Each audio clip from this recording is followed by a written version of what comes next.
The Siege of Neuss, from 1474 to 75, was linked to the Cologne Diocesan Feud and part of the Burgundian Wars. The siege, led by Charles the Bold against the imperial city of Neuss, was unsuccessful. Charles was compelled by the approach of a powerful imperial army to raise the siege. Prelude. Under Charles's father, Philip the Good, the Duchy of Burgundy had allied itself to the cause of the newly elected Archbishop of Cologne, Ruprecht. Ruprecht proved immensely unpopular, and by 1471 several major towns in the archbishopric, as well as the Kölners themselves, were on the verge of revolt. Attempts by the Emperor Frederick III to mediate the conflict failed, and in 1474 Charles the Bold signed a treaty with Ruprecht which stipulated that Charles would subdue the rebels and serve as Ruprecht's lifelong protector in return for 200,000 florins a year. To secure his western border, Charles concluded a treaty with Louis XI of France and then prepared to march into the Rhine Valley. Contemporaries suspected his real motive was the eventual reconquest of all of Alsace.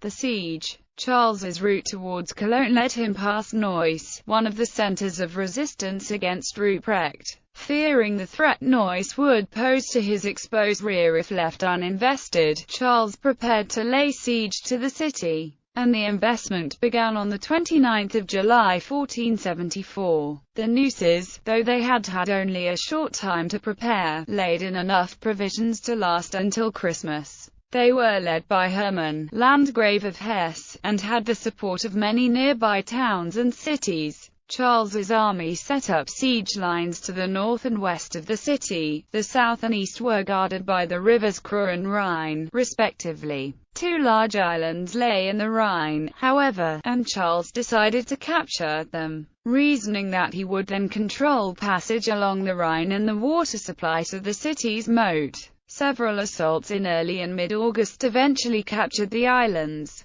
though with heavy losses. Soon thereafter a bridge to one of the islands collapsed, drowning many of Charles's Italian soldiers. The Burgundians were also harried by hostile peasants. In September Charles's Italians and English archers launched a 3,000-strong attack on one of Neuss gates, which was repulsed. The next night, Kölners floated a fireboat down the Rhine to destroy Charles's pontoon bridges, but the Burgundian river fleet diverted it successfully. Shortly thereafter Charles's English archers, upset by the arrears of pay, began to cause trouble, and as Charles tried to calm them they opened fire. Charles was unharmed, but a rumor spread that the English had killed him, and enraged Burgundians began to slaughter the English until Charles presented himself to his army. Throughout the siege he worked tirelessly to keep up morale and to prosecute the siege, and it was a common belief that he slept fully armored for only a few hours a night. The Neusses, bolstered by Hermann's Hessian troops and the support of Kölners,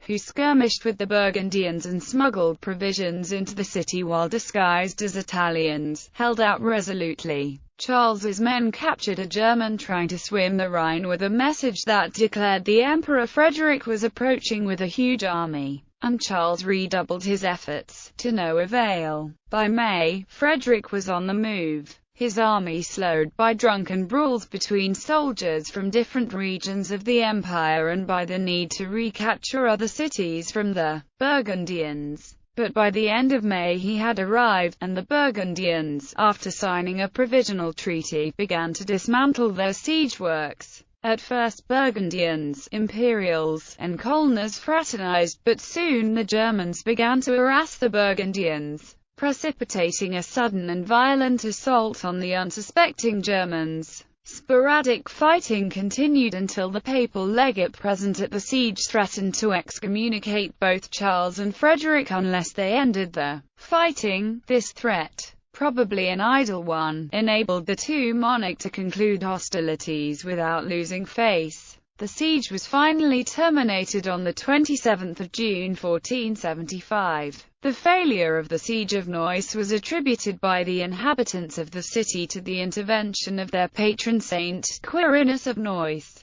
The Siege in popular fiction. In Ash, A Secret History by Mary Gentle, The Siege of Neuss has the title character's mercenary company involved in a skirmish with Charles the Bold's forces.